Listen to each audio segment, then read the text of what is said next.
কপালত যদি অৱহেলা লিখা থাকে তেতিয়াহ'লে হাজাৰ চেষ্টা কৰিও কাৰোবাৰ ভালপোৱা পোৱা নাযায়।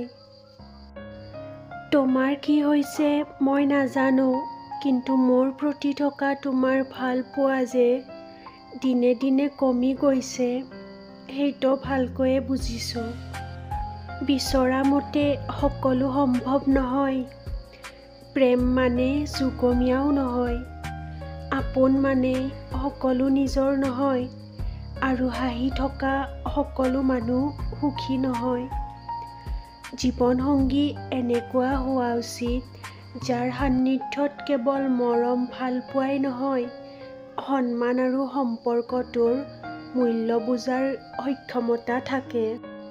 গুৰুত্ব নাথাকিলে এটা ছাদৰ তলৰ দূৰত্ব লাগে, আৰু গুৰুত্ব থাকিলে এক আকাশৰ তলতো কাষত থকা বুলি অনুভৱ হয়।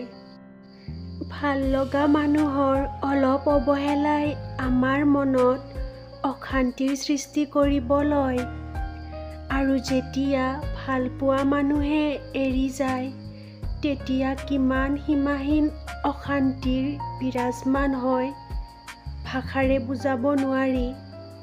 প্ৰকৃত সঁচা ভালপোৱাত স্বাৰ্থ নাথাকিলেও যুগ যুগ জীয়াই থাকে, কিন্তু স্বাৰ্থৰে গঢ়ি উঠা ভালপোৱা স্বাৰ্থ থকালৈকে টিকি থাকে।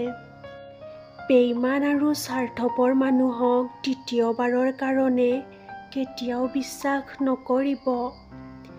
এই দুই মানুহে সহজেই মানুহৰ লগত বিশ্বাসঘাতকতা কৰে।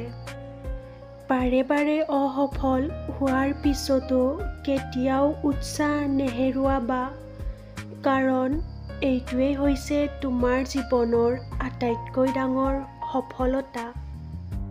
জীৱনৰ আচল সত্য হ'ল আপুনি সময়ে সময়ে সমস্যাৰ লগত সন্মুখীন হ'বই লাগিব।